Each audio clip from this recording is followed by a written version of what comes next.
Hello everyone, I'm Mohammad Tawakkoli, the inaugural director of the Elahé Omidyar Mir-Djalali Institute of Iranian Studies at the University of Toronto.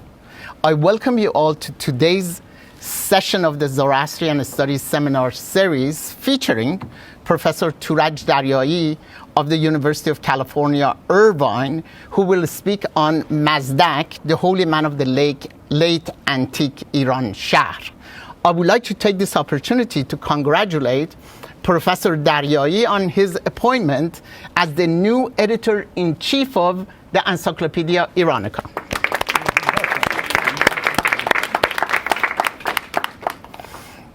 I'm grateful to my colleagues, Professor Enrico Raffaelli and Professor Miguel Angel Toledo, for co-convening the series. I want to express my gratitude to our collaborators, the Federation of Zoroastrian Association of North America, Faizana, Zoroastrian Society of Ontario, Encyclopaedia Iranica Foundation, and the Roshan Cultural Heritage Foundation for the establishment of the Elahé Omidyar Mir-Djalali Institute of Iranian Studies.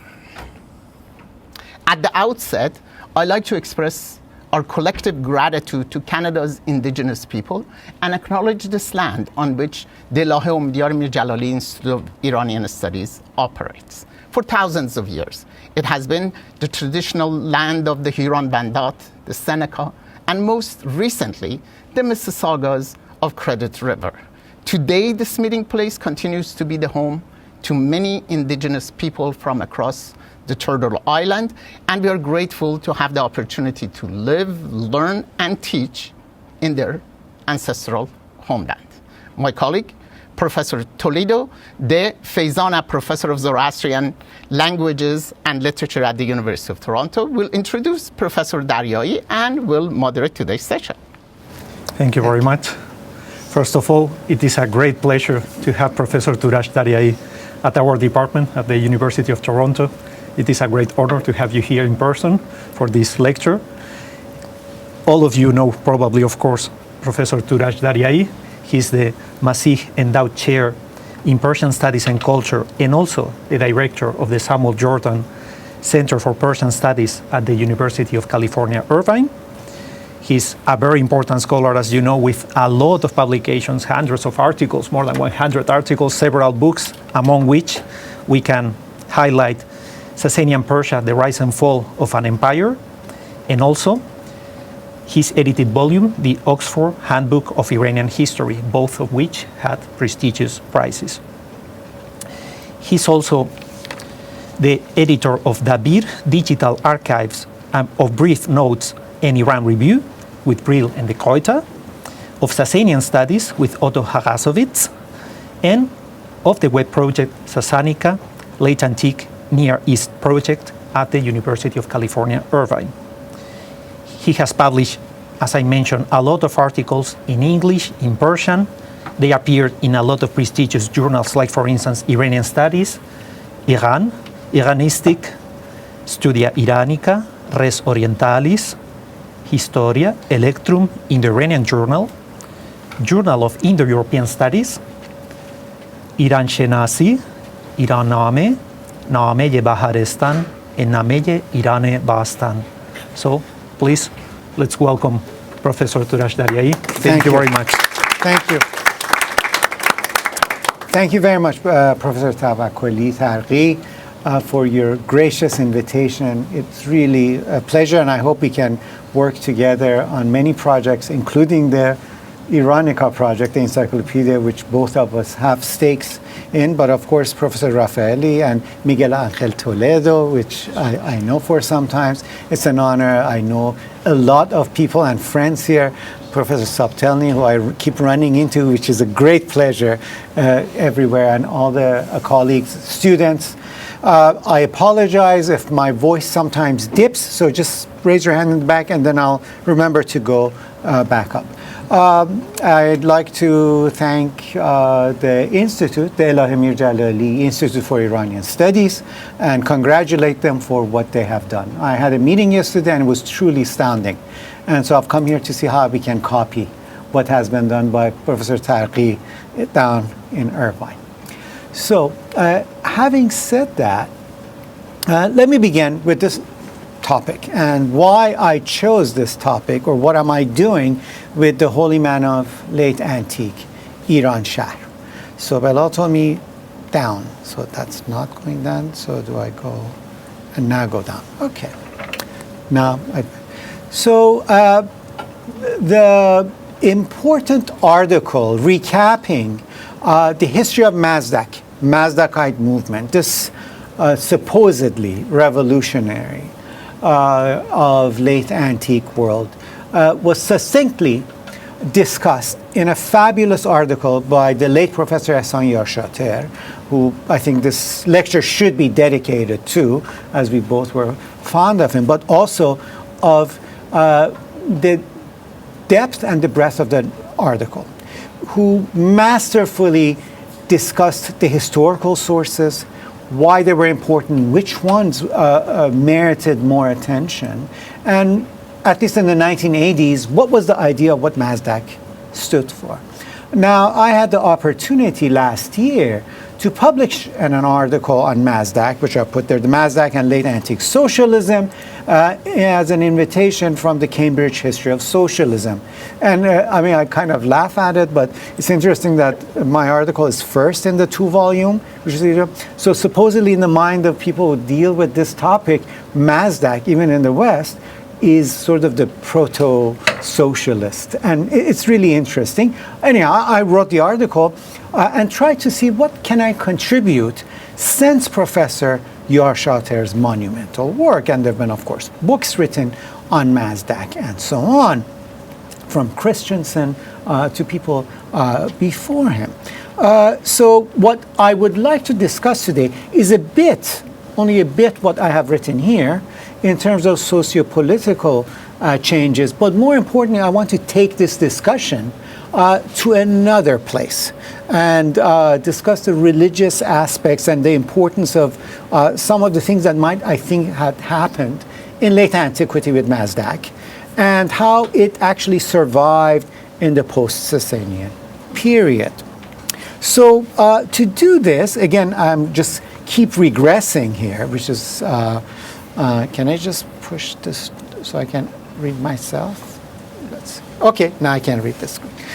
If you know the field of late antiquity, you would know that Peter Brown is the doyen of this field, who just recently came up with a biography, Journey of the Mind, A Life in History.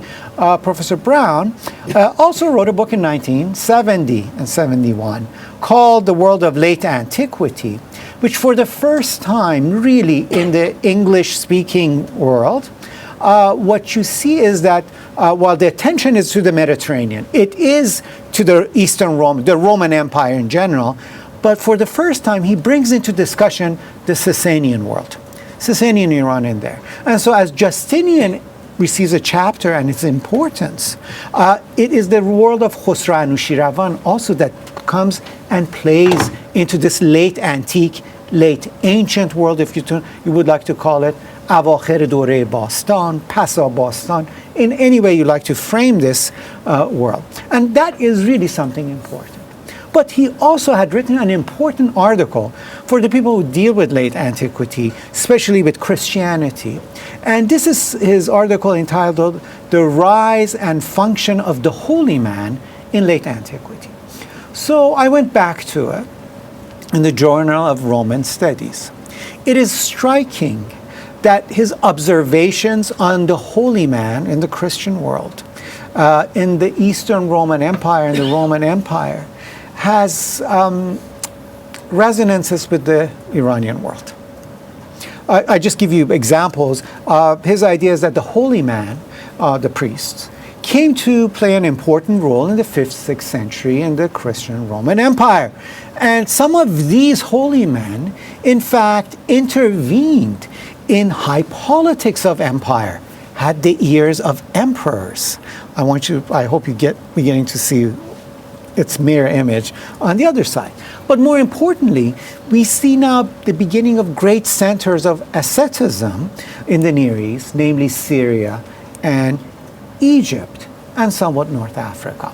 There's much more. I mean, as I was reading it, I was saying, am I reading this for the Eastern Roman world, or am I looking at this in Sasanian world? It's striking, and I said just to go back to some of the older articles, sometimes they don't get the attention that they should. Now, what was happening in the Sasanian world, what I call Ērānšahr? In Ērānšahr, in the 5th century, Piruz, the Sasanian king, has to face nomadic tribes coming from the east, namely the Hephthalites. The movement of nomadic tribes from the east had already started during the reign of Shapur II in the 4th century with the Alkhons, and now we have much better information of this wave of people coming. The Alkhons, the Hephthalites, the Kidarites, the Turk Shahis or Nizak Shahis, and others, they keep coming. And of course the Turkish Khaganate. All of these are very important not only for the history of Central Asia and Iran per se, that have been really not given, I think, the proper attention, but also for that of the Eastern Roman world. Obviously the Huns, under the rubric of the Huns, what Goebbels called the Iranische Hunnen. I'll be put together, but now we have the work of Khodadad Reza Khani in English on reorienting the Sasanians as to what East Iran meant and why the East Iranian world is important. And the attention of the Iranians, which is not always towards Rome. It's not Rome that is always important. In fact, now serious attention is given to the East, because there's devastation. The king is killed in the 3rd battle. And Michael Alram in German, in an important book, has also put out this wave and its sort of material culture with maps, and it's brilliant, this Das Antlitz des Fremden, of these other people who come and take over. So what happens? Piruz in the 3rd battle dies, and there's a wonderful story by Procopius, 6th century Byzantine historian, that as the king is falling into a ditch, he has a wonderful, amazing, large pearl earring, and he takes it off and throws it into the ditch. It's never found. So the moral of the story, of course, is one, that if you follow, for example, Awalad al-Sudavar, who has written an entry in the Encyclopaedia Iranica, in fact, on the Khwarre or Farne, the royal glory, the pearls, in many ways, are a symbol of that in art and in depiction. So you could see it on stuccos with the pearls. You could see it with Shapur II with his humongous pearls, and of course this influence in the Byzantine world when Justinian, of course this is from the San Vitale church in Ravenna, you see that the king, he has his own glory, the earrings and the wonderful pearl. Where are these pearls coming? In late antiquity, the most important center of pearl production was the Persian Gulf, and so the holding of this area, and which was right off from the 3rd century when Nardashid I came to power, actually went around the Persian Gulf on both sides and controlled it, is to control, I think, trade and also luxury. And it seems that pearl was one of these important luxuries. So the moral story is that although these Hephthalites come, the king's glory cannot be taken. And this, of course, harkens back to this. I think he must have heard it from an Iranian tradition, where in the Zamiyat Yash, we have, of course, kings who ask for the glory and receive it by making proper sacrifice, but the villains or the anti-Iranians in Rome, they make sacrifices as well, but they're not given the glory. So I think it plays in our Procopius with our sort of Avesta and Yesh through intermediaries that are being told. Now, our Middle Persian sources, such as the Bundahishn, a late antique source, states that during the reign of Piruz, son of Yazgird, for 6 years there was no rain, Varan Nibud. For 7 years, serious harms and severity came to people. It's interesting that my colleagues, it's a group of colleagues in Iran, in the US, published an article in the quarterly science reviews, which I had a small hand in, which in fact, by working on sediments into some of the lakes, it shows that in fact between the area of 555 and 600 there was some sort of climatic change. So these texts are not just conjuring up stories and just simple traditions. In fact, there is hard, if you want to say, facts to this era. I just show you this coin, which you're seeing up there. You see, this one has counter marks, 3 counter marks. On the margins, you see these tamghas or counter marks. These are heftalized counter marks. This shows that Piruz as a king has become a tributary to the heftalites. So when they receive these coins, the mint mark or the ownership of the heftalites is placed as such. So we know this through the numismatic evidence as well. And again, if we look at in later sources, such as, which I really think is an important source, the Mujmal al-Tawarikh wal-Qasas, which is an 11th century text, anonymous, but it uses sources that we do not have access to anymore. Then, of course, in this chaos, there's much famine, Basqat, and Mazdak Bāmdād was the chief mobed and brought the religion of Mazdak. So it's amidst of this chaos that the text tells us that Mazdak comes in there. Now, while I'm going to give this talk, I want you to think of several Middle Persian terminology. Chashtak means teaching, kardag, dogma, in its Arabic would be sunnah.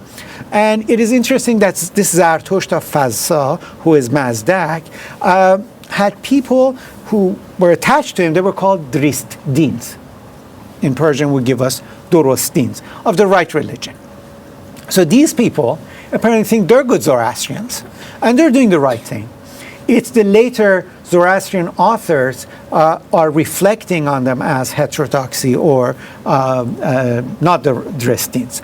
But it's interesting, again, if you look at Tinged, book 6, which I think you're reading, there's passages where there are a group of people, Zoroastrians, who even early then do not believe that the Avesta in its entirety is the holy words, but only the Gathas. You know, the discussion that there is today in the Zoroastrian community, already there are discussions that some people think it's only the Gathas that are the important because they have been Vaksha, that has been sent, or is the word of Zarathustra, and the rest are, of course, interpretation, sort of addendum. So there is much more diversity. I want you to think of Mazdaism in the 5th and the 6th century. So what did Mazdak say? Now, we get this information through anti-Mazdakite rhetoric of the Zoroastrian Middle Persians texts of post-6th century.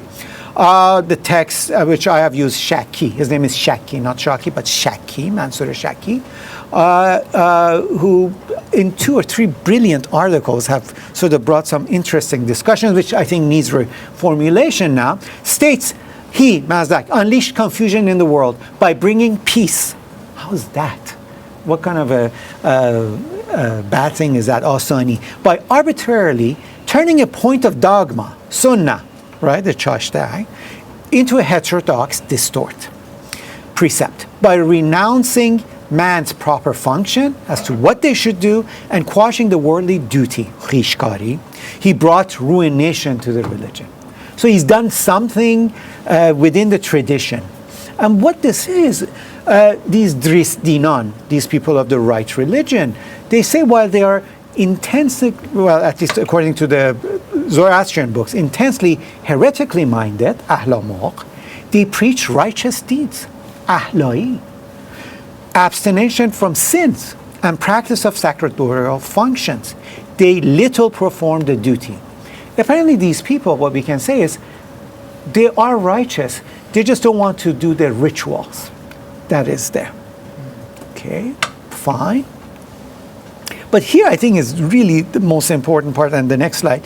I'll read this, not that it's fantastic, but to give you a sense of Middle Persian. Paddin mazdis, id paddin be negir ushan charak khwa, od az ushan chegamizi patyaraktar bud estend, and dar akhve astomand, od giriftar, ush astomand, ahlai, ki as hastan. Pahlom. Regarding the religion, they are of the opinion that by interpreting it, they're trying what? Kind of an interpretation of the religion, they seek to remedy it. They're trying to fix things, apparently at the time. A few of them who have more, something that I can read in opposition, maintain that through piety, one becomes ahlai again. You have to be pious. Become the best man in the material world, as well as the impalpable pure world. So we have these people who are actually apparently holy men who think of piety, but they're at the same time zandiq. They're trying to interpret the holy text of Buddhism. And I think this is really the important passage that I like. Sorry, I put, I think, a giant picture as opposed to Zoroastrian, but the text says, "Khwarishen pih guent, ku khwarishen sui paiman guent, od zahagi guent." Food is considered by them essentially for nourishment. They consider hunger to be a measure of nourishment. So which holy man would want to be hungry to sort of feel nourished, and they're kind of holy? I hope you're getting my sort of pushing you to sections. And if you want to know about the political, historiographical issues, and really the push and pull in politics and international relations, of course, Patricia Krono's book article is fantastic, as well as Josef Wiesehofer's discussion, followed by Khodadad Rezakhani, who was here, who talked about what is heterodoxy and what is orthodoxy in itself at the time. But for my take, of course, at the time we know of the chaos. There are 7, at least generically told, of 7 important bozorgan or royal houses of the Suren, Karen, Zig, Mehran, Spahbed, Spandiad, and Nahabed, we think. And these bozorgan, through this revolution or this upheaval, their power is broken. And the sense is, the question is, who broke the power of the nobility? Well, it seems to have been the Mazdakite revolt. Okay, but post-breaking or breakage of this power, Khosrow and his son, his father Kavad, have been able to make major social, economic, administrative, military change. One economic change is the breaking of the power of the large landed owners, at least we know, and the introduction of the dehqans. These are the landed gentry, so think of a Shahnameh-like person. So there is some sort of change, at least in the sort of economy and society. Administrative, the seals and sealings tell us that in fact things are becoming regimented. The military, from the Shahnameh of Ferdowsi to seal impressions, all tell us about what is going on through the work of Rika Gizlen. But I just want to push the religious card here. So if the dehqans are one of these reforms, and the inclusion of nomadic tribes into the military is another military reform, was there, how much religious reform was there? Well, we know that Khosrow I, from many sources, Zoroastrian and non-Zoroastrian sources, had to deal with what is called heresy. And here, Carlo Ceretti's dissertation of the Zand of Ahmaniyas, an apocalyptic Zoroastrian text, which discusses the different ages until the end time, uses metals as sort of division of ages, which of course clearly in the Greek tradition is there as well.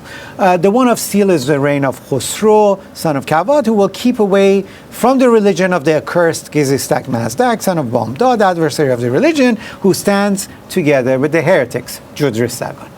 So these are heretics, they have to now be cleared off, right? All these people who rose up, stole things as we're told, committed murder, and so on. And this we find again in the Mujmal al-Tawarikh wal-Qisas again. During the time of Quwwat, Mazdak was made manifest and said, in wealth and women, whatever there is, it must be distributed equally, and no one is superior to another. And the people became his followers. Look at the class that is now used, the Darvishan and the illiterati, the Johal. Johal and Darvishan were very much agreeable to this religion. Till Anushiravan brought Hormizd, Afarid, and Mir-Adur Parsi and several other Mobeds from Pars and invalidated that religion and proof. In the Zand of Ahmaniyas, we also get a list of priests that Khosrow says, do not teach the Zand to others, the interpretation, and keep it among yourself, and let's go and let's codify everything. So it seems that there are groups of people, Johal and Darvishan, who are in the midst of this. And of course, how Mazdak is finished is beautifully put in the Shahnameh, one of the most, I think, vivid descriptions that Alessandro Bausani, in a masterful article about 5 decades ago, or even more, 4 decades ago, wrote about the death of Mazdak, where, of course, we get 2 different versions, but here he is put on high gallows, and he is killed. Another tradition also, his followers are put head down, and Khosrow brings Mazdak and says, look what you have planted, and so on. Beautifully. So Mazdak is done, but you have this Johal, which I do not know where, but there are these Darwish. Now, in Sasanian studies, we're very much tuned to say, oh, there are 4 classes of people according to our text, the Asurnan, the Artishdaran, the Vastruyushan, and the Dayagan together, and the Hutukhshan. But of course, we know that there are the Dehkhans, who have now appeared. But what about the Daryushan and Darwishan? And these are now my favorite that I want to pull you with in terms of religious reforms. A group that have risen, have stolen things, done things apparently. And this idea of Daryushi, which in Persian is Darwishi, Middle Persian Daryush, and we'll talk about that in other Iranian languages, seem to be, I don't want to use the word poor. I do not want to use the word poor because I think poor gives it a different sense, or mendicant poor, I don't know, somehow holy poor. This dichotomy, the vertical one, from high to low, is apparent in post-Mazdakite literature, which I would say, the Inkart specifically. For example, they held this too. If Didryushan set right this one thing, the contempt of wealthy, people of high standing, Tavanigan, that is those of Tavanigan, in a century, not one of them will go to hell. So it's instructing them, don't be mad, don't be angry of your lot when you're fighting, when you're looking at the Tavanigan up there. You should be happy with your lot. I think there is a good sense of tension here in the Dinkar, where in this text, which is some sort of Ayn Namag, is telling the Daryushan to be happy with their lot. But also, of course, trying to, I think, social engineer the society at this time. In Dinkar 6, the adversaries of the noble, high standings, Azad Mardane Tavanigan, are 1, they're telling them not to respect Daryushi, and 1, not to relieve the oppression of the Daryushan. These are the bad things that you shouldn't do. So you should help the Daryushan if you're of high standing, if you're noble. Of course, it's interesting that this is being pressed onto them. Who is the Daryush? I put poverty here, but one who is content with what little that he has in this world. Specifically, the text tell us that that the Daryush should think, my Daryushi is together with the wealth and riches of that man. After all, we are all the same, he and I. We are, I think, beginning to see the creation of a class of mendicant and holy poor in the post-Mazdakite era through the groups, the Daryushan that we're talking about. And this class conflict, as it appears in the end of time holy Zoroastrian text, Jamas Namag. For example, at the end of time, in that bad time, Vadavam, the wealthy, the Tavangaran, consider the Daryush to be fortunate, but truly the poor are not fortunate. So you see that tension, but at the same time, then it says the poor should be protected. The poor should be attended to. And this, of course, this end of time and this class, the forsaking of class culture has been, I think, brilliantly discussed with also Bruce Lincoln, where at the end of time, in the Zoroastrian tradition in the Middle Persian text, the world becomes flat, as it was in the beginning, right? The creation of the mountains and the attack by the evil spirit, where the mountains rise and the trees, to keep the world in order, has its own scenario. And at the end, when the molten metal comes, everybody is judged, it's flat.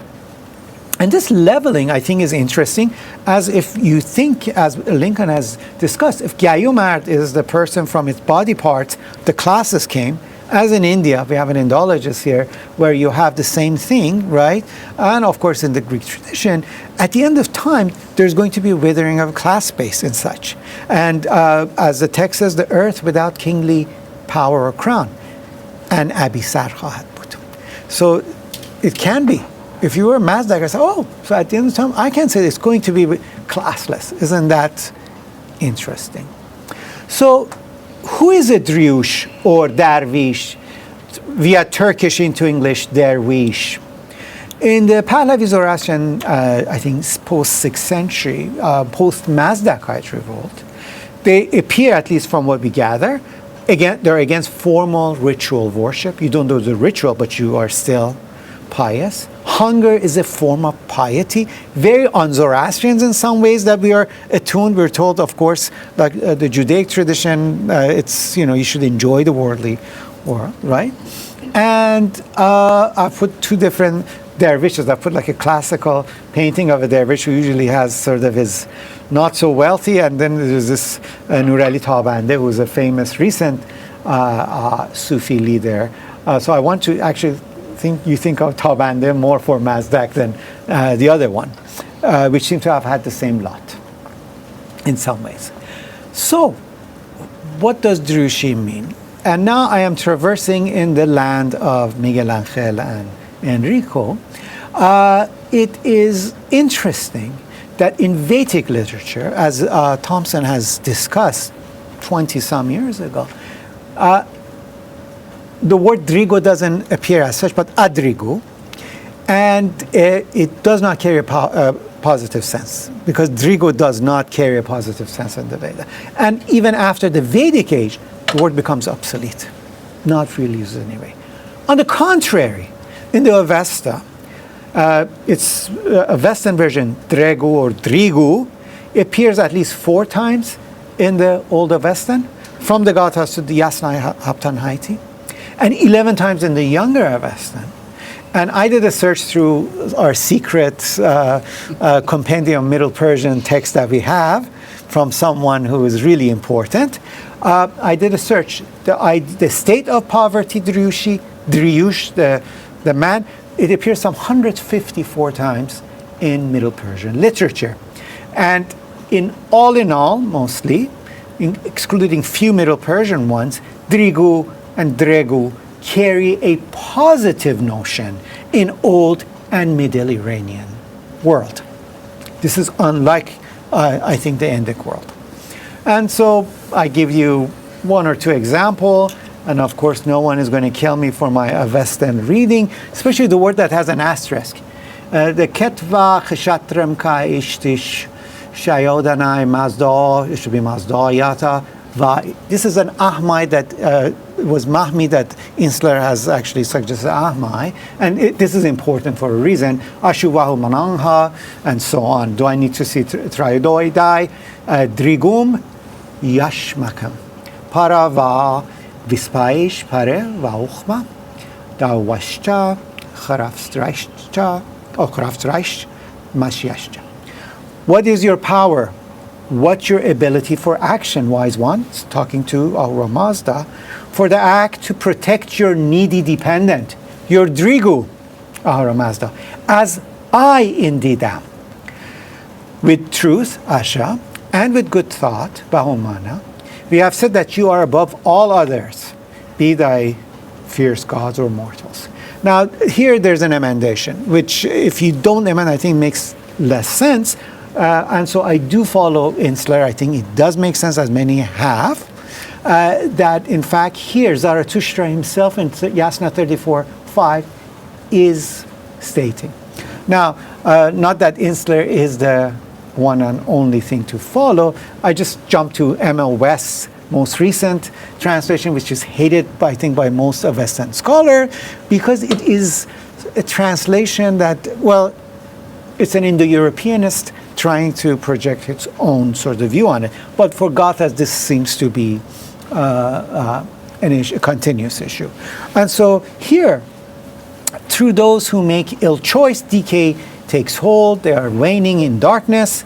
Those eager diminishers of right, their persons are forfeit. Where is the righteous Lord who could deprive them of their something, I can't read them, freedom? That power, mindful one, is thine, whereby the right living drigu, a holy one, right? An ahlāmog one probably, you can grant the better lot. Just to give you a flavor of the younger Avestan tradition, in the Sarushyasht, Sarosha the best protects the drigu. I don't have a picture of course, Sarosha, but here is what Grenet suggests is a Sarosha priest in Central Asia. Has a bird, a cock dress there. And I put the Kushana Miro and Mitra here. When Mir-Djalali in 1084, Mitra to protect the Drigu who follows Asha. So if you're righteous Drigu, Mitra is going to protect you. So, this discussion of a Drigu in the old Iranian as a not only a worthy poor, a needy one, but one who one lives in a holy indigence, had already been discussed some 70 years ago by Kai Bar. I think it's a brilliant article that still stands the test of time, Western Drigu Drigu, which he suggests, of course, these Drigus have a holy dimension to them. It is not simply someone who's just poor, but has a religious dimension. In some ways, there's that piety attached to them. And went through the Western evidence. Herman Lomel, in his Avestish Drigu, has also now added, I think, to, well, not now, 1968, when I was 1 year old, had added to to this notion of holiness. And as I've mentioned, Thompson, I just put out there for the Adrigu and Drigu dichotomy in the Indo-Iranian tradition. But I'm going to just quickly take you to the Christian and Buddhist Iranian text. Not in the text, but you could go to, I don't know, Acta Iranica, look at Mackenzie's work on the Sogdian and Buddhist text and Christian text. What we find is the word Drigu again appears, Durukhshak, as a diminutive but suffix with Drigu, and in Sogdian Buddhist texts, where Sogdian Sanskrit gloss has Bhikshu for a Drigu, it's some sort of, it carries its holiness there, its religiosity, and in the Sanskrit tradition, Shisha also gives that spiritual sense to it. And so East Iranians using this, I think that holy sense still continues with it.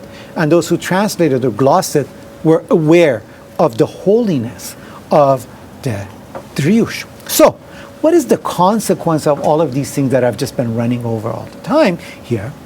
I think that after Khosrow and Mazdak episode, where the Dehqan, we know the landed gentry, right?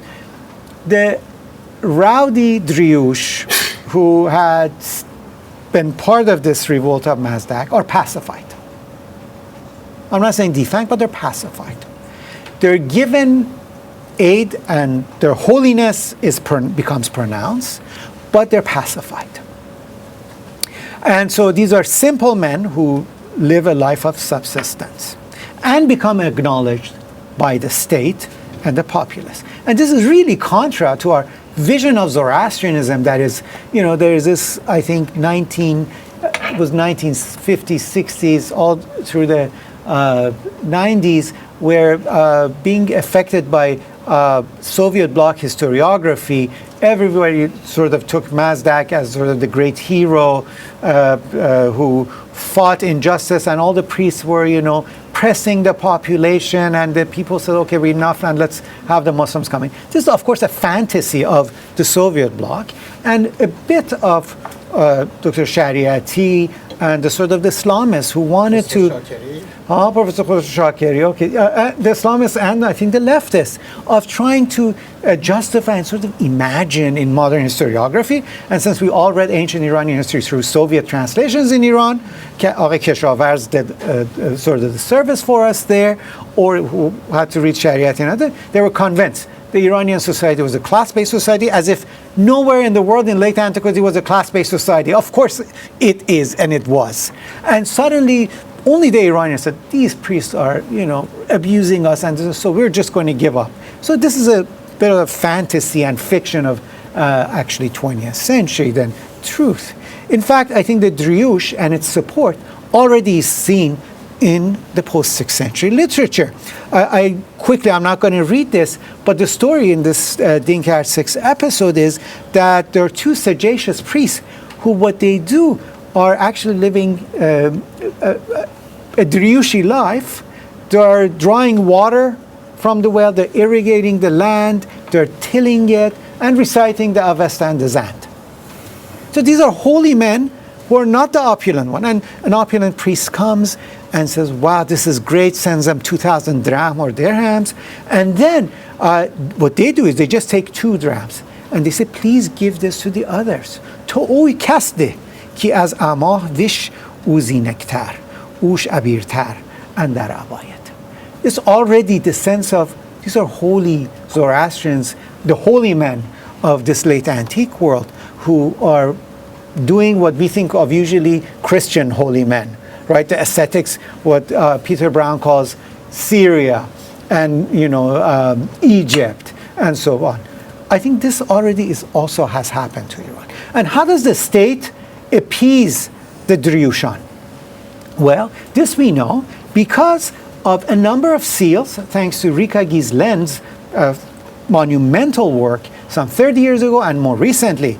We have an office on a seal, and I've just taken this photo so you could imagine how one of these people would have been.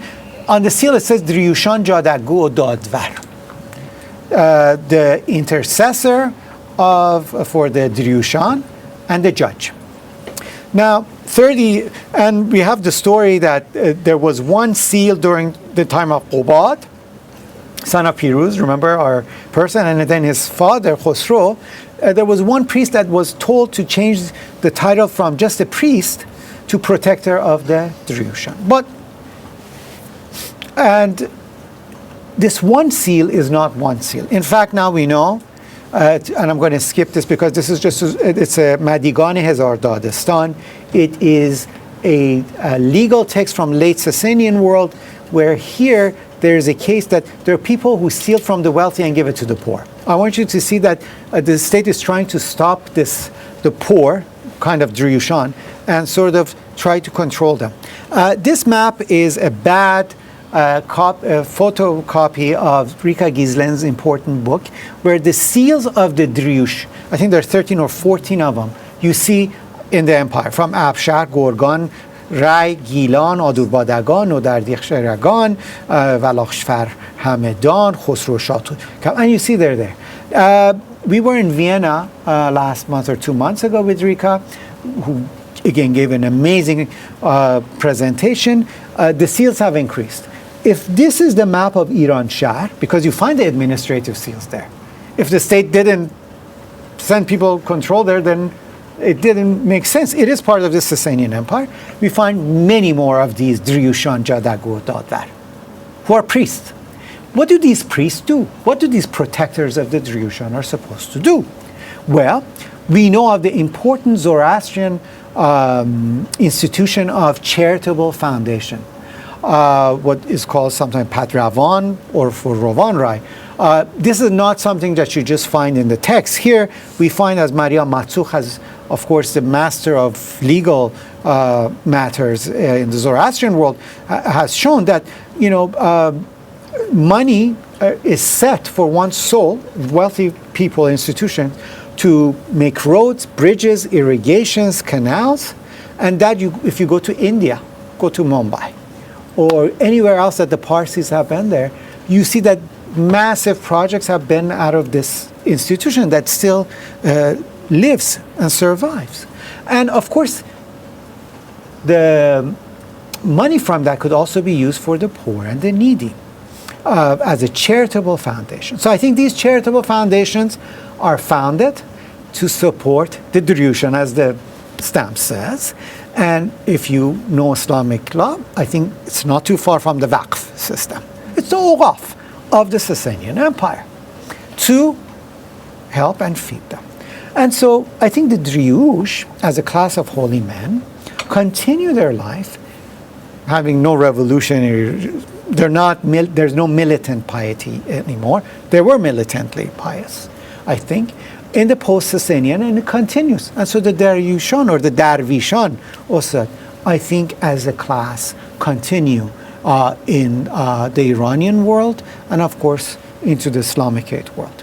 And what I think Mazdak had done was to reach into the Western tradition and look at the Daryushan and the state of Daryushi, which can go all the way from the Gathas of the Zarathustra, the word of Ashur Zarathustra himself, to the younger Western tradition, and bring out this kind of a zand or suggestion that, we have a society that we have to support, that you should have taken care of.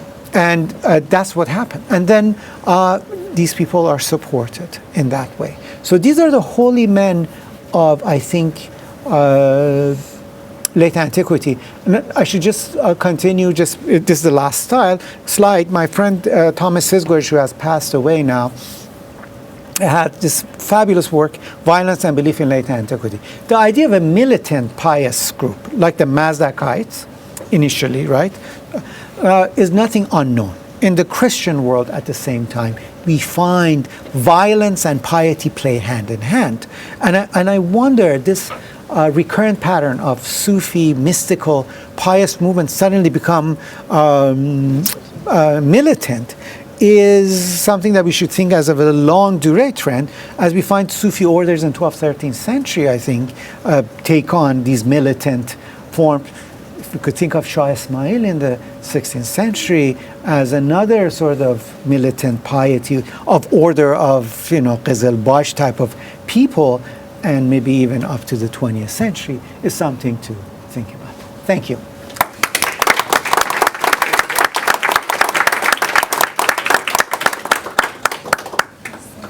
Thank you very much, Touraj, for this wonderful talk. Now we will open the floor for some questions, both in person and online. So we will start with the in-person questions. Any questions from the audience here? Please, Francis. Thank you again for that wonderful lecture. And I had a sort of question about Zoroastrian cosmology. In the lecture, you mentioned the idea that the Earth was initially conceived of as being flat, and then returning to the flat state in the at the end times. As it was in the beginning, as the Bāmdād says. Does this mean that in between, the Earth was considered to be a sphere or round? Do we know that aspect of ancient cosmology? Not a sphere, as he says, not a sphere. It still is looking at a surface that is the first man has been struck, the bull has been struck, from the earth and the plants and humans and so on are created, and then there's the rain, continents are created, but still it's, when it's talking about climes, Haft Keshvar or the 7 climb, it's climbs, but it doesn't seem to be in a sphere climb. Professor Raffaelli can comment on it. Any other question in the meanwhile? Stop share, please. Can I ask one? Yeah. It was a wonderful lecture concerning the concept of Darwishi, as you mentioned. I mean, as you know, throughout history, words usually change their meaning sometimes. For example, the concept of the meaning of the word rend in Persian and language. But I mean, Hafiz uses the word Darwishi in relation, in contrast to the sharp contrast of injustice. As Kiran ta be Kiran, lashkar zulm ast, vali az azal ta be abad, fursat mahruman ast. In every horizon, you find in every horizon there are armies of injustice, but from the beginning till eternity there is a chance for dervishes. I want to know, how is it that among all aspects of dervishi, Hafiz, who has inherited this concept, uses this one. Was it originally part of the concept, or? So that's good. Hafiz is not something that I know to discuss as in terms of words, because there's much been discussion of, I think, appearance of, mog, all of these terms that have, of course, a long tradition in the Persian and sort of Iranian languages, but what it really means, or is it, I cannot tell. But what I would like to still push is there's not much of a semantic shift from the Driyush of Ashur Zarathustra to at least to the, I think, early Islamic period. But the use of now Darwishi in Hafiz, and we have to actually, I think, look at others. what does Saadi say? What does Hafiz? Look at the 13th, 14th century to see if Hafiz has a specific thing or that semantic shift has already happened throughout the entire literature of the time. Yeah, thank you. Ignorant. Different from Saadi, I mean, the way, I mean, he used, I mean, two poets use the word Darvishi often. But they're in Shiraz, so we should look at a poet somewhere else as well, right? I don't know, Khagani, or to situate them, in different places. Any other question from the audience, please? Thank you for the very talk. My question is more to understand the higher levels of social organization in Iranian political society. So I was wondering the difference between ahlāmogān and the dehqāns and the seven noble houses and their relation with the brioche or the lord. I think we still don't know how the Sasanian society really looked like. What we are left with are a number of texts that are post-Sasanian who are reporting on what was going on.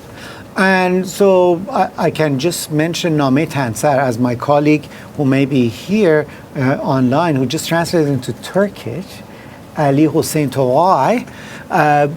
We discussed this. It says Ardashi came and organized the society into these, and then Bahram Gur brought the Lulis, the gypsies, and the entertainers were put into this class, and so these are hearsay of course, later tradition, which may, be working. But it's really hard to believe, as my other colleague, Simcha Gross, who's professor of Talmudic studies, and Talmud gives us this interesting, I think, purview, has just come out with a book on the Talmud and the Sasanian Empire at the University of Pennsylvania. He completely dismisses this rigid class. I think this is something of a projection of the priestly world that likes to see this class, this organization, and perhaps for their ruling as well. But who are the Vozorgan, the Tavanigan? There are a number of terminology that is used. So how do we distinguish Azadan with the Tavanigan, with the Vozorgan? And that is the crux of the issue for studying the society of late antique Iran.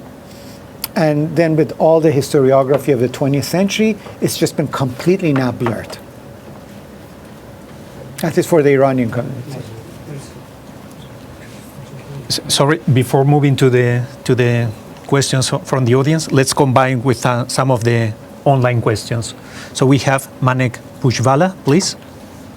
Hello, Mr. Bujvala. Yeah, thank you, Professor Daryaee. A wonderful lecture. I was wondering about the killing of Mazdak was because they say that the King of Kings basically used Mazdak to introduce social changes. So was it a killing because he was considered a threat that he might become go into becoming a ruler by the royal family, or was that basically the power of the high priest that were afraid of him and that considered him as a heretic, and that's how they got him killed? I think the historiography of Mazdak, of when he appears and makes gets the ear of the king, and when he's deposed, is a matter of historiographical controversy. Patricia Krona has given her version of the two periods of Qobad, where one is Mazdakite, one is pro and one is anti-Mazdakite, which I'm not sure, okay, but I cannot say for sure. But what is clear to me, at least I think, is that Mazdak gets the ear of the the king, and there is general chaos because of economic, social, military problem. And I think the king allows him and his followers, if are the Dervishan and others, to run mayhem, but in some way is controlled. To really, if the king wants to make reforms, the royal houses or the noble houses may have not allowed him to do so. We usually think that the King of Kings was all-powerful. This is not really, I think, the case. There is license to make changes depending on who is pushing and pulling in the court and which other powers. In fact, we know that during the time of Qubad, there is a push from the Heftalites are controlling one faction when they probably want another son of Qubad, who's from the north, Kavus, to come to power, while the nobility in Kurdistan are pulling for actually Khosrow and Shiravan. So there are these pulls within the government. But once Khosrow comes to power, it's clear that if it's not earlier, Khosrow sees that this is a holy man that is really powerful, and he gets rid of him. He has him killed. But now what do you do with the people who have been the rebel rousers? What do you do with the Dryushas? You make institutions, you appease them. You make these offices, you establish foundations to help the poor. You just pacify them in that way. And you write in your literature, this is great to be content with what you have. Okay, the Zoroastrian, if there's an orthodoxy, they want to do the rituals.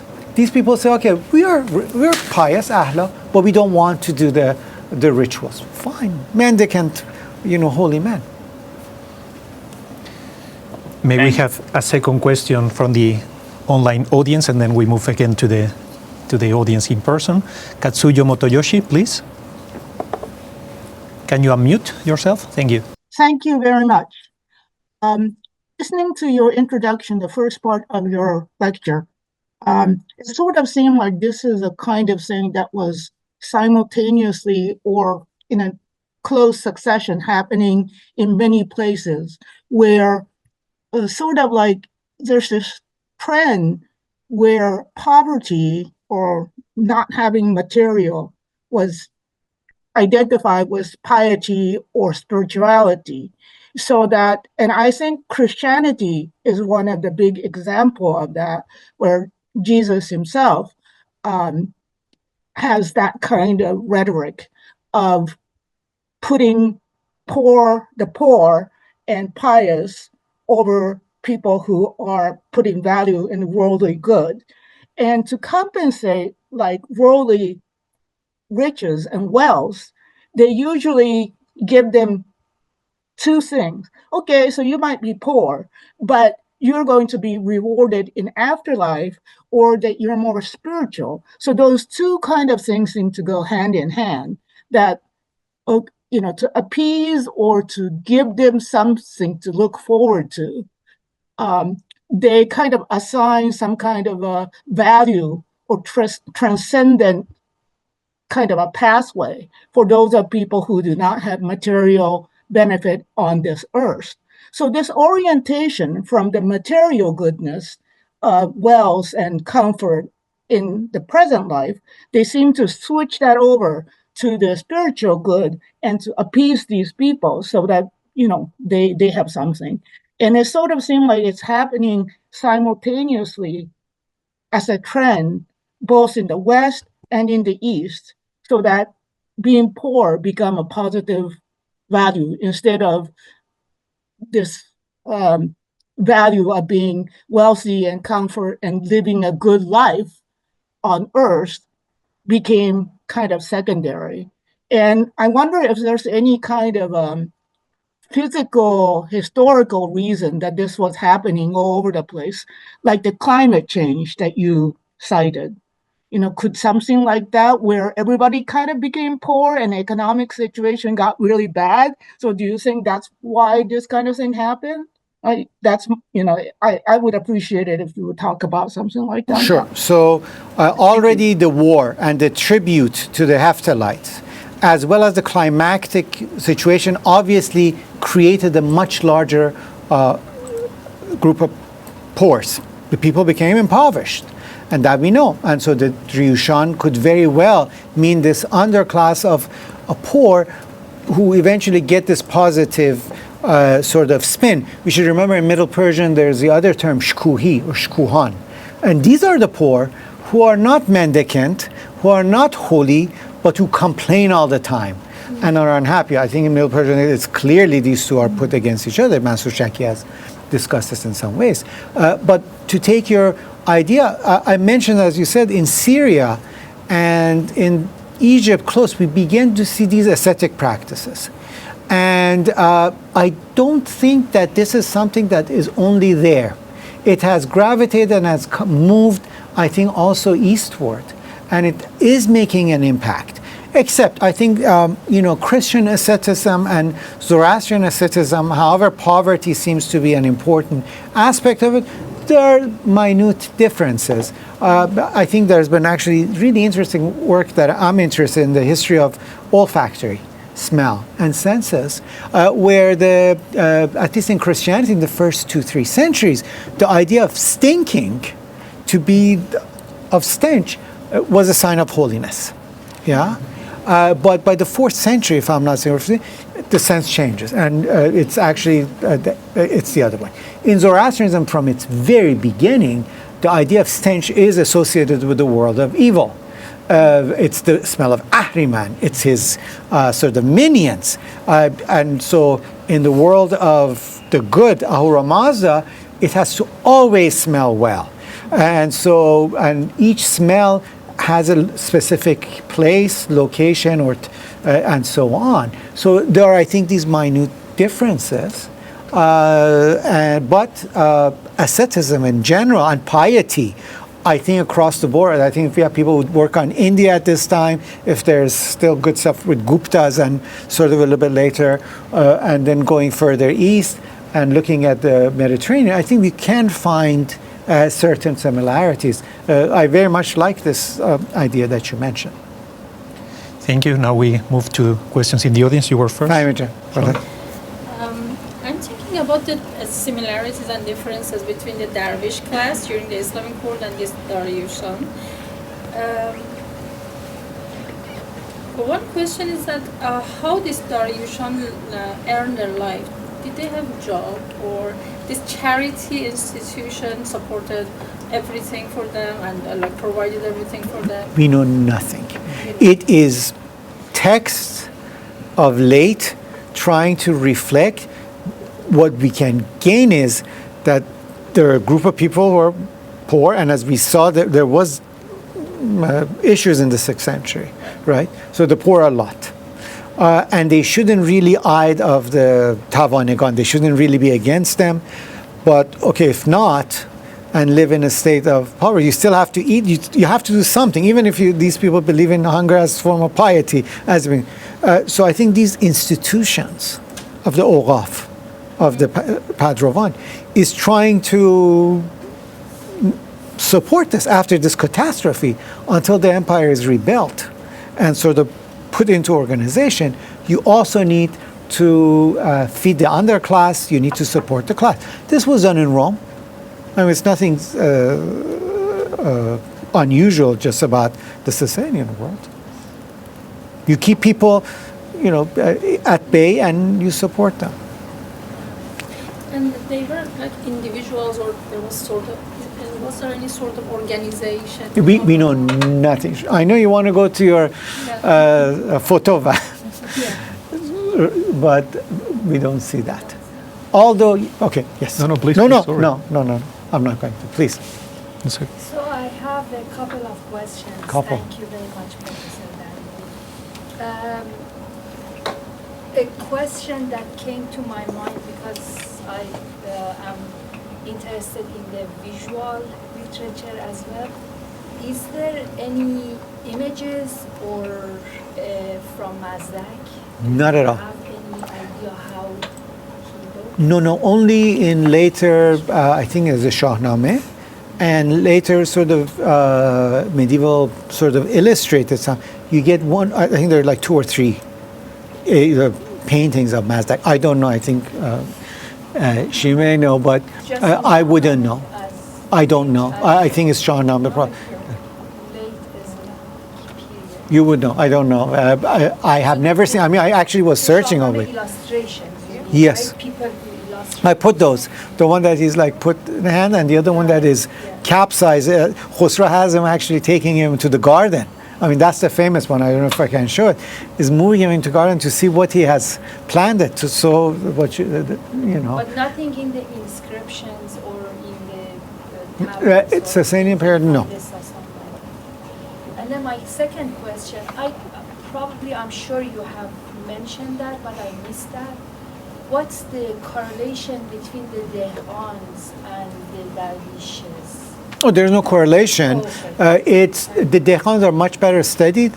I think we owe this to several scholars, including the late Ahmad Tafazuli, who had picked this up again in the Encyclopaedia of Islam, has written an important about his lectures at Harvard, where he talked about class and this problematic issue that he was a master of taking, finding all of these words of sort of class and then discussing them. I think we need a historian. I mean, someone who does social history to actually now take this data and go back and try and use other texts than just the Middle Persian to try to give us a sense of how the society functioned. And it's not a static society, obviously. We're seeing some changes. In the 3rd century to the 5th century to the late Sasanian, society changes. Maria, because she can also tell us about the images, and then I'm sorry. I don't know about the images. I only know about Shahnameh. I have another question completely. So I really like your idea that using this term, the Yoshan, is sort of like appeasing this group of people who have sort of been emasculated because they were very dangerous in the time of Kavad and Anushirvan, right? And didn't Mazdak actually want to impoverish the Sasanian class society, because that was Kavad's idea, right? To break the power of the great families. Yes. And so how exactly did the two roles, how did they mesh, and what were the bases for that, let's call it, alliance? So our contention would be that you have these powerful houses who are against any social change. They have their own landed states. They have their granaries that text in there. And you have this now massive underclass of hungry people. Either they're going to come to the state and uproot the king, and I think or you could direct this with Mazdak being of your confidant, that the problem are these people. And so as the tradition says, granaries are open, their women are stolen, right? The big sort of issue in some of these texts is that no one knows who's their father really is. It has really thrown in chaos. So in fact, there's been discussion of the shortage of women, as the text call, and food. It's the underclass are seeing this, that this is unjust. And for a while, you break the granaries, you break these people, and you weaken them. Oh, I'm so sorry that you're weakened now, but now you could do the changes, I think. And then you go and you take care of them. You raised an interesting point there. So the women issue is a big issue, right? Especially in later Islamic polemical literature. So what role did women play in those great families, in the big families, and in the property of those families? Because it's the property, of course, that is destroyed in the creation of the Dehqan class. Not only, I think, property, but for women it's progeny, right? Now we have to look at statistics. I think Richard Payne has discussed some of this, that in the Ērānšahr, you needed the aristocracy to continuously produce children, right? And you don't need not one wife. You have 3 classes of wife, right? The Padakshai wife, among other ones. And when you cannot beget children, of course, you borrow from your close relative. The entire issue is to populate, right? To me, it seems that what's happening is the upper class is able to do that because they have this luxury, right? The underclass don't.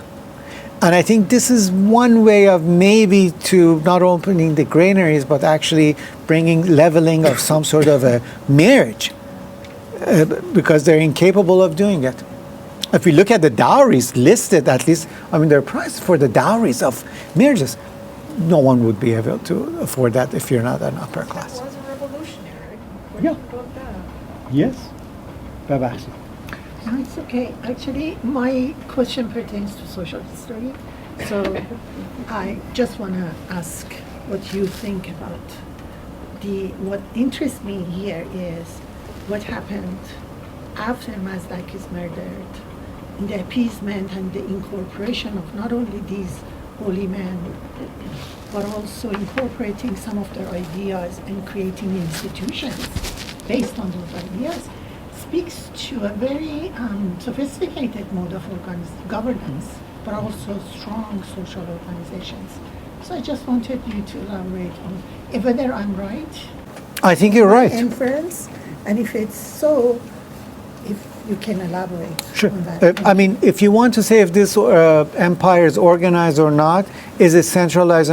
All you have to do is the minting practices of the empire, on the administrative practices of the empire, which is so minute, from the ahlāmogān, from the accountant, to these other people who are clearly listed where they are. So there's an absolute sort of attempt, in its pre-modern sense, Right. obviously, Because right? they could easily use brute force and kill everyone. Yes. But it seems it was more It's not an sophisticated item. But it could be a Even movement like- from below rather than This movement is from governmentally below. organized. The organization of institutions and pay and so on, and the administration from the top.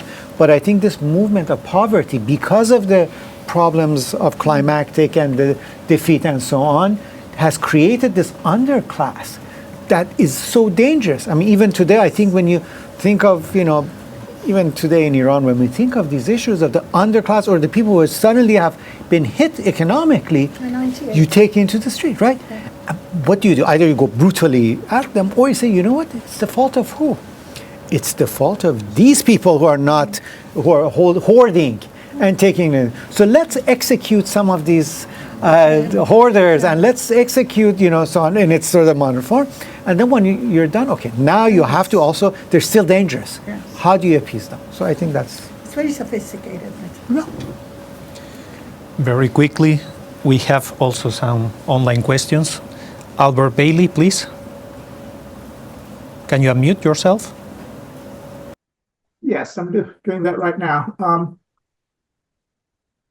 Yes, I wanted to ask about the other point that I'd heard about Mazdak, not about socialism, but about some of his theological ideas about the nature of evil, particularly about it behaving in a random manner rather than in a directed manner. So if you have any knowledge of that, I'd appreciate to know what you have to say. I'm wondering... what we know of Mazdak, I would put out three sources. One is the tinged, which I think again, Shaki has written an article on the cosmological sort of understanding of the world, which I am not sure how he is different, his Ahriman, from the other one. I have no sense of that. And then we have in the Pahlavi Rivayat, right, a Mazdak tradition, and then in the Siyasatnameh of Khwaja Nizam al-Mulk. So we got the Persian, and the Pahlavi one. I cannot put my head up and see how he is different, or it is different, or he is different. I am sorry, you've sort of stunned me, because I do not remember Enrico or Miguel Angel. We have two great scholars of Iranistics here who can maybe tell us another if how Mazdak thought they were different. I don't think they did. You don't think they were any different? I also don't think, but there is some reference in Denkar 3, if I'm not wrong, that discusses also some problems with the There may be theological something part. in Tinged 3 that I think the but I should check to be sure. But I don't don't remember know. by heart. But I do not know. You've stunned me. Yeah. And last question. Sorry, Mr. Bailey. Sorry, a last question online, which is Ērānšahr. Please. Yes, thank you so much, Dr. Daryaee. I enjoyed that. My question is, what he considered himself as a revealed prophet, as a holy man, or just as a social reformer. And if he thought, considered as himself as a prophet, who was his God? Was it Ahura Mazda or somebody else? Thank you. He's not a prophet. And our early notions of who Mazdak was that he was, of course, a socialist revolutionary. I think it is now much more clearly that this is a priest, and seems to be a high priest, who's able to look into the holy text to make interpretations that it creates sort of appeasement in a society that is in trouble. I don't want to make an exact, every time I make an analogy, I get into trouble. And I get God. It's like, Please do. thank you very much. So you have a number of ayatollahs right now, right? And in Iraq. So, you have social issues, right?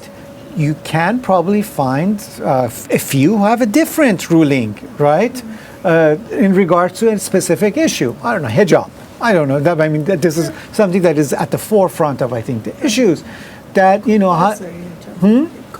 Compulsory hijab. Compulsory hijab.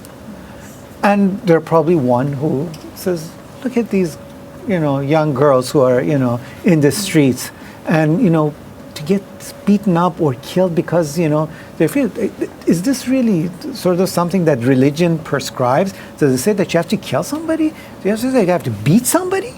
Or you have to somehow try to convince, I'm not even saying, right. You know, you may get this and you get these radical ayatollahs that, you know, they think this is not only the religion, but also the system, the government. It will come down if this is changed. So I think it's just, you got one interpreter here who at that opportune time makes an interpretation to empower these people to make change. Well, thank you very much for all your questions. Sorry, I didn't want to make it too long for you. Please, I want to ask. You mentioned women and the situation shortage and whatnot. Where did this idea of accusing Mazdak of sharing women, where did that come from, at what stage, and how much truth is in this? So every text that we have about them, but these are all anti-Mazdakites, right? He's accused of sharing women. Now, Patricia, go ahead. Like with Carpocratians, right? Carpocratians is also very similar accusation, right? Yes, the Carpocratians also get this. It's interesting that some of the Gnostics and sort of the Mazdakites are getting this. The idea is, what does it mean? Everywhere it says it's a shared property on women. Bondahesh, the Revayats, you know, Siyasat Nizam al-Mulk, right? Now, Krohn and others suggest that actually just giving a different legal ruling in terms of the marriage laws. So it's trying to reform another fatwa on the marriage laws. But this, in the mind of the later quote-unquote Orthodox, this means that he's saying that you should be sharing women. It could be that such. Propaganda. Propaganda. It could be. Thank you. Okay. Well, now, if you want, we can just finish the session. And thank again, Professor Touraj Daryaee, for this lecture. Thank you very much. Thank you. Thank you. I'll take that. And thank you for everyone who joined us online. We look forward to seeing you again soon. Thank you. Take care.